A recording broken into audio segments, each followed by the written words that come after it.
Time Warner Cable and Metro Sports presents RacinBoys TV with Scott Traylor and Kirk Elliott. A look at racing in the Midwest and around the country. Brought to you in part by McCarthy Chevrolet and RacinBoys.com.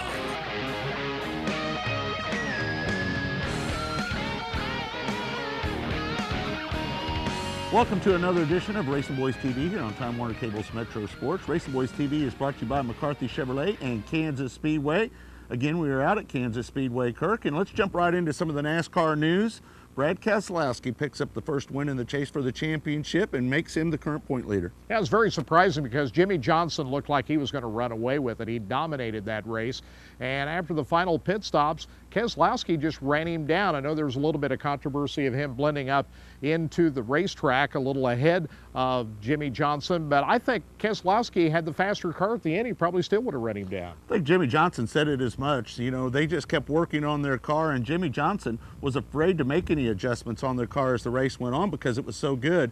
And Brad Keselowski, they just kept working away at that car, and as you just said, Kirk, they made that car the best at the end when it mattered the most. And this relationship that Brad Keselowski's had with his crew chief Paul Wolfe has just been incredible. We remember here at Kansas Speedway in the spring race of 2011, they really broke through and won that race on fuel mileage, and I think that gave him a lot of confidence. But you look at the aggressive style that these two have between the driver and crew chief. This is reminiscent of when Jimmie Johnson and Chad Knaus first got going. I think that's a good sign that these guys are in it to stay. Kirk, we've mentioned it many times. What would it mean to Dodge for them to win a championship when they're leaving NASCAR after this year?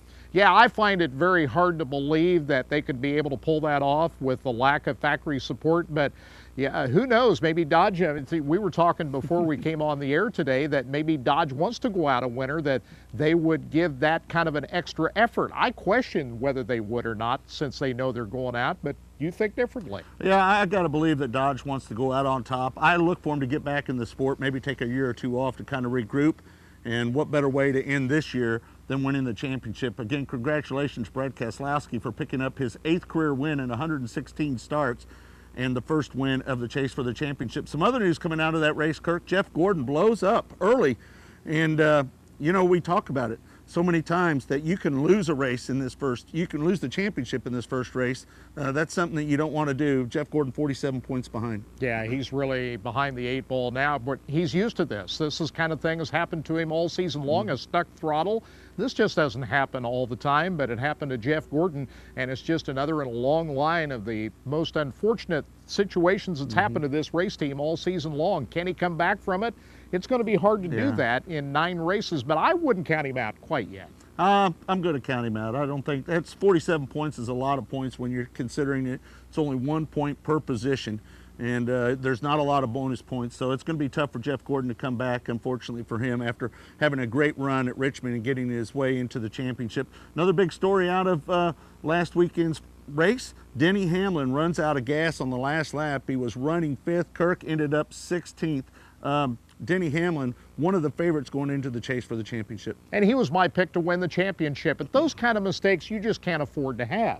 That is shooting yourself in the foot. And the way the competition is in this points battle is you just can't afford to make those kind of mistakes. I think that doesn't bode well for their chances later on. Yeah, huge mistake, I think, too, Kirk. Anytime that you're cutting it that close, you've got to err on the side of caution, because again, you can lose that championship in the first race of the chase for the championship. One other note, Dale Earnhardt Jr., good run for him after changing a motor on his car before the race. They had to start last, but works his way back up to 8th. Good run for Junior. And he acted like he won the race. I mean, he knew he had a fast race car, but to rally back from the back of the pack on a track where track position is paramount, to finish as high as 8th place, I think had he started up front like he was supposed to, I think he had a car that was plenty capable of winning that event. All right, as we do each and every week here on RacinBoys TV, it's time for the RacinBoys TV highlight. We open our Lakeside recap wishing Darren Christie a speedy recovery from a wicked factory stock heat race crash. Here's Justin Seifert taking the feature race checkered flag. In Grand National, Tim Shields was just as dominant as the week before. 5th place Kelby Ostrander stretched his points lead further over a troubled Darren Kling, who falls behind Gary Donaldson in 3rd. The modified main started off with Nick Bittinger taking charge from the outside front row, but his early lead was not nearly enough as 8th starting Darron Fuqua takes advantage of lap traffic and scoots by on the outside. Fuqua claims his 5th Lakeside win and 10th overall. The most exciting finish of the night came in B-Mods, where points leader Nick Newton attempts to hold off Mike Higley. The inside proved to be the best place as Higley moved Newton wide just enough to clear him at the wire. It was pretty impressive. Track was super fast tonight. Nick had a hot rod on the top. Just kept trying to work the bottom and work the bottom. I knew Brad Smith and the 99 was coming, so I was trying to keep him pinned back. And that last lap, it was just who wasn't going to lift in that last corner and come home with the win. Well, congratulations to all the winners from RacinBoys TV. Kirk, when we come back, we're going to talk to a driver that has picked up 5 wins at Lakeside Speedway and is the current point leader with 5 wins at Heartland Park, Topeka. And how impressive he's been at Lakeside the last 2 weeks, winning both times, including the Tom Carrick Memorial a couple of weeks ago. Darren Fuqua with double-digit wins for the 2nd year in a row. Stay tuned for more of RacinBoys TV here on Time Warner Cable's Metro Sports when we come back. Okay, let's choose up. I'll take Jamal and Tutall. You can have Chubbs and Skippy. Let's go. My ball. Okay. But you got skins. Not a good negotiator? You don't have to be a good negotiator at McCarthy Chevrolet. McCarthy guarantees the lowest prices on a new Chevy or we'll pay you $10,000. We guarantee there's no need to shop anyplace else. McCarthy Chevrolet, I-35 and Santa Fe, Olathe. I've got this friend, big NASCAR fan. Yeah! Totally into it. I say, man, I don't get it. What am I missing here? My buddy says, dude, you have no idea. Come on out to Kansas Speedway and see what you've been missing. Tickets for the Hollywood Casino 400 on October 21st start at $64, and we have more pricing options than ever before. Call 866-460-RACE or visit kansasspeedway.com. Welcome back to RacinBoys TV here on Time Warner Cable's Metro Sports. Again, RacinBoys TV brought to you by McCarthy Chevrolet. Check them out at kccars.com as well as Kansas Speedway. Tickets still available for our race coming up here in just a few weeks. You can get those tickets at kansasspeedway.com. Kirk, let's jump into the local action here just a little bit. A guy that's picked up 5 wins at Lakeside Speedway as well as 5 wins at Heartland Park, Topeka. He's not the point leader at Lakeside Speedway. Tim Carrick is that point leader, but Darren Fuqua is the current point leader at Heartland Park, Topeka. And this is the 2nd straight year he's had this kind of a season with double-digit victories. He's going to match that this year after picking up his 10th overall victory of the season. Darren Fuqua is part of a big family operation. He grew up in a big racing family, and he's carried it forward in a big way as being one of the hottest drivers here in the Kansas City area right now. I think the Kansas City guys don't like to see Topeka guys, come to their track and win, and I don't like to see the Kansas City guys come to my local track and win either. So I think it's a little bit of a rivalry, there, and the tracks are complete opposite. So you got to make some changes to the car. And like Topeka is always really slick, and it's a 1/4 mile, and this place is a 1/2 mile. It's hammered down. So they've got their own little challenges, and they're both, fun to try to tame. We started out pretty strong. We got second, and then we finally picked up our first win. Broke the skyrocket streaks. Carrick and Agler were the only ones to win at that point.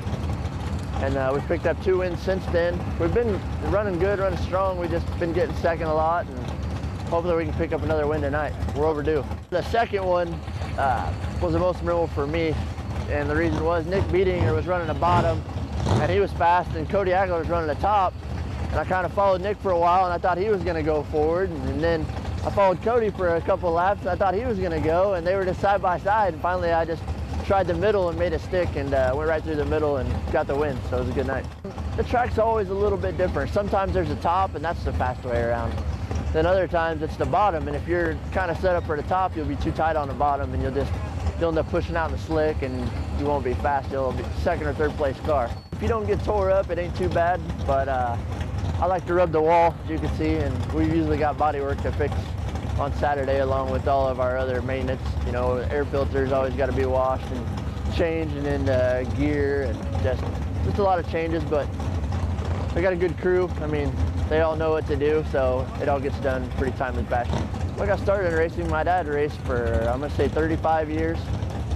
Won a lot of races, raced everything from modifieds, street stocks, late models, raced a sprint car for a while, and was always competitive, won a lot of races, and I grew up in the shop with him.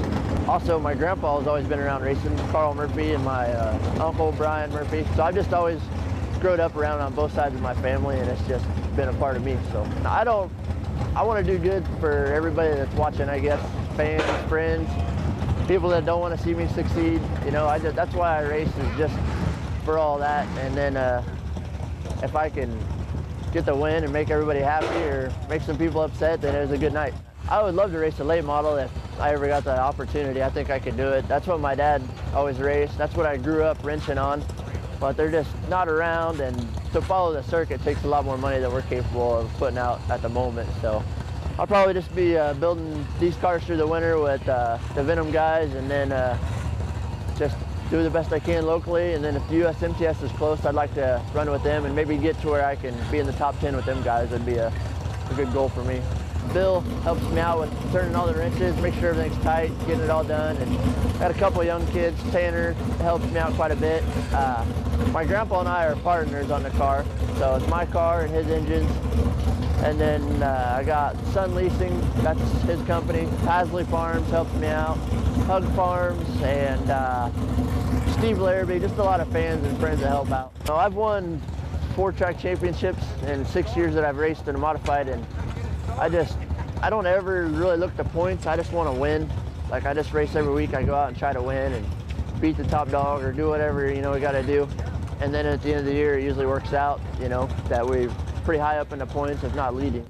Well, Kirk, Darren has to be one of the favorites going into maybe the biggest race of the year at Lakeside Speedway. It's the McCarthy Auto Group Jayhawk Modified Classic. It pays $5,000 to win. With his 5 wins at Lakeside, Darren, again, has to be one of the favorites, but guys like Tim Carrick, Kerry Davis, the list goes on and on of drivers that want to bring home that big payday. And one thing I really like about this event is the format with the scrambles and the way they set that all up. And it's all modified. There are no other classes running this weekend, and the best of the very best is, I think, one of the better racetracks for these kinds of cars this weekend out at Lakeside. Hey, when we come back, we're going to take a visit at one of the legendary family celebrations in all of Kansas City. The Layne Family Car Show and Gathering was held over the weekend, and a who's who of Kansas City racing was there. We'll be back with that when we come back here on RacinBoys TV. In ancient times, hordes of people gathered to watch gladiators battle to achieve victory and honor. Some things never change. See the toughest competitors of the NASCAR Sprint Cup Series do battle at Kansas Speedway. Tickets for the Hollywood Casino 400 on October 21st start at $64, and we have more pricing options than ever before. Bring your own cooler, and parking is free. For tickets, call 866-460-RACE or visit kansasspeedway.com. As your power steering pump ages, seal leaks may occur, causing the power steering system to lose fluid. Your power steering system may also develop an annoying squeal, and the steering may become more difficult to handle. By using Lucas Power Steering Stop Leak, you will stop the seal leaks, reduce slack in rack and pinions, eliminate the squeals and hard spots in your power steering system. It is guaranteed to stop seal leaks or your money back. Lucas Power Steering Stop Leak. It works. Welcome back to RacinBoys TV, brought to you by McCarthy Chevrolet and Kansas Speedway. As most people know who follow racing here in Kansas City, there's a rich history and tradition of open wheel racing, and one of the legendary families of KC racing, the Layne family, holds an annual car show and gathering up at Smithville. And this year it was a great event. Had a chance to visit that for the first time. All kinds of race cars, and everybody that you could think of was there on Sunday afternoon. My brother's really big into restoring old race cars for a lot of the different museums. And we are just trying to preserve the history of the racing that's here in Kansas City. Most of the people that are coming along today don't realize how good of racing and how great of race car drivers that we have in this area. I mean, it's the Lee Goodwins and the Bud Hunnicutt, you know, and these people were such great race car drivers, and we need to pass this on to the next generation. Well, we couldn't be at any better place than at the Layne family. That's exactly where my racing started, with Elmer and his trying to raise his family. And There was the Layne family, there was the Wells family, and I tell you what, it was the hotbed of auto racing. If you beat the Wells, you're pretty well in the show. Elmer Layne told me, if you can beat them at Olympic Stadium, you can beat them any place in the United States. He probably meant any place in the world. And he was pretty close. He was very close because the competition at Olympic Stadium was gritty. Well, it was, it'd blow your dress up. I mean, that was the difference of going around a little bitty racetrack and passing a lot of cars and a lot of laps, or you go up there and you had to hold your dress down and blow up over your head. It was a fast joint. And we did well because we could work traffic. And when you can, you just cannot, you got to pass a car before you get there. And that's what Olympic Stadium made in Knoxville, Iowa. You had to catch them before you could pass them. Well, you can't go too far for a friend. And when we go to these events, it's only because of friendship that I made. And I told someone the other day, I said, I thought it was hard beating these competitors back in the day. But the real hard part of today is when they pass away or anything, is to be able to forget them. You can't get them out of your memory. Auto racing is the thrillingest way, I mean, to go to a race and to pick a winner, and when he happens to come in, it is a thrill for the crowd. Well, that 96 that Lee Goodwin drove, that car, Luther Brewer had that car, I think, originally, and it was always a winner, a front runner and a winner. And most of the cars I had running when I was racing are they're not around anymore. And a lot of guys said, boy, I wish I'd kept a couple of those old cars and restored them, but at the time you don't think about that. You're just racing and having fun.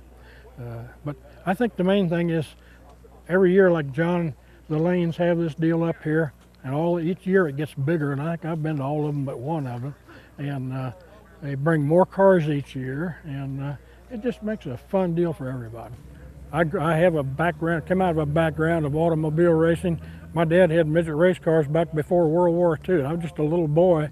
My dad took me to my first race when I was 5 years old, and I decided right then that was the best thing I ever saw, and I've been hooked ever since. When I wrote the book, I was always telling these racing stories, and they said, boy, Bud, you ought to get that on paper, get that down on paper. And I said, well, a high school dropout writing a book, I don't know what that'd be like. But anyway, after I retired, my wife, I think I was driving her crazy, said, maybe you ought to write that book. So I went to work writing the book, and I'm sure glad I did, because I've met so many nice people, and I've had more fun with the people I've met through the book. And I've had 3 printings on it, and I'm down to the last case of books now, and I'm not going to get any more after this, I think. But I've met a lot of wonderful people, and racing is it's a family sport. Well, not only did I have a good time seeing all the great variety of race cars that were on display up at Layne's, but there were other types of hot rods and classic cars there as well. And when they fired them up at the end of the afternoon, they could have had a huge parade there in Smithville that would have drawn a big crowd, no doubt about that. When we come back, we're going to talk about the hot factory stock points battle that is going on as we approach the end of the season with 3 of the top points contenders. That's all when RacinBoys TV continues. Don't go away. Okay, let's choose up. I'll take Jamal and Tutal. You can have Chubbs and Skippy. Let's go. My ball. Okay, but you got skins. Not a good negotiator? You don't have to be a good negotiator at McCarthy Chevrolet. McCarthy guarantees the lowest prices on a new Chevy or we'll pay you $10,000. We guarantee there's no need to shop anyplace else. McCarthy Chevrolet, I-35 and Santa Fe, Olathe. Welcome back to RacinBoys TV here on Time Warner Cable's Metro Sports. Don't forget, it's brought to you by McCarthy Chevrolet and Kansas Speedway. You know, we mentioned a little bit earlier in the show that it's a big weekend at Lakeside Speedway, the McCarthy Auto Group Jayhawk Modified Classic. The factory stocks are not racing there this weekend. It's an all-modified show, but the factory stocks week in and week out put on one of the best shows at Lakeside Speedway. We've seen as many as 12 to 15 different winners at any one season, and 2012 is no exception. And this points battle has been close all season long. Justin Seifert extended it a little bit with another win on Friday night, but Joe Smith and Scotty Moore are 2 guys that have been right there every step of the way in 2012. The speed of going in the corners, actually, you know, in the stands, it looks completely different. It looks smooth and easy, but once you're out there on the track, it's not smooth and it ain't that easy at first. The competition in the factory stock class out here at Lakeside is just absolutely crazy. There's 12 to 15 cars probably almost every week that could win at any given night. Lakeside's, they build a nice, good track. I mean, sometimes it's slick, sometimes it's tacky. It can get rough at times, but you got to take the good with the bad sometimes. It'd mean a lot, especially being my 4th year, and especially on the same year that I've gotten my first feature win on. It'd be awesome. It'd be unbelievable. I almost won opening night, and then I didn't get the win there, and then I turned around and won the second night out, and the season hasn't failed me yet, and it's been absolutely crazy. Just trying to finish in the top 5 every night. It's all about getting the car set up to grip this track out here. Now Mother Nature gave us some water. The car seems to grip a little better. I mean, last week I had a better car than I finished. Distributor failed on me, you know, broke the distributor, so I finished 14th. I think my worst finish of the year has been 14th twice. It is a huge challenge when you're racing out of your own pocket. You know, you got to watch what money you spend. You can't spend the household money, you know. You got to make sure you got money, you know, to spend on the car, but you also got to pay your personal bills and stuff. There's been a few times we just thought about taking a few weeks off, you know, but the kids said, you know, Dad, you just stay out there, give it a shot, you know, you're not getting any younger, you know. I mean, my youngest is 18 now. They help me a lot more as they're older. They understand all the work it takes to do this now, and they're here with me every night sitting in the stands. If it wasn't for them, I'd probably just kind of race part-time, you know. They're the ones that keep me coming back every week. 3 wins. We've been running strong, trying some stuff. Old Lee Spring Camaro, we found some stuff on it that you know, go forward on them dry slick tracks. And 2012 is our longest year I think Lakeside has ever had, with the rain outs and the flood we had last year. They tried to recover from it, and I'm pretty proud to say we haven't missed a night. And you know, to run this good on a long season shows that you're doing something right. We brought the B-Mod out, as you could probably see in the background here, and between it and my Camaro, it's really took a toll on the family, friends, girlfriends, I mean, we have a lot of fun. It's a lot of work. Rest is something we don't see very much of on a year like 2012. When you get in that car, you forget about bills, you forget about everything, and all it is go fast and don't crash, and it's a big adrenaline rush, and it'll keep you going. You want to quit and sleep a lot, you know, but I tell you what, it's enough to keep you turning the wrenches and maintaining them and doing all the stuff you got to do to run up front. I've always said driving's the easy part. The toolboxes, the haulers, the trailers, the engines, the money to you know, buy all that stuff and keep it going week in and week out.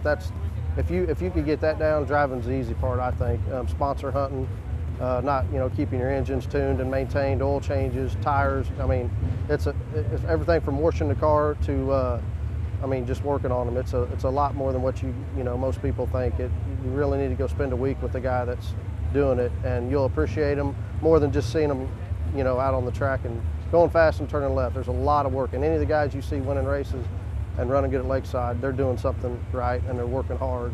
The points racing's worth it. It just eats at you, and everyone pulling together, helping you. You know, it makes it worth it. I wouldn't want to do away with it because I've never won a championship out of the umpteen years I've been racing, so it's a challenge. And if we get it, fine. If not, there's always next year.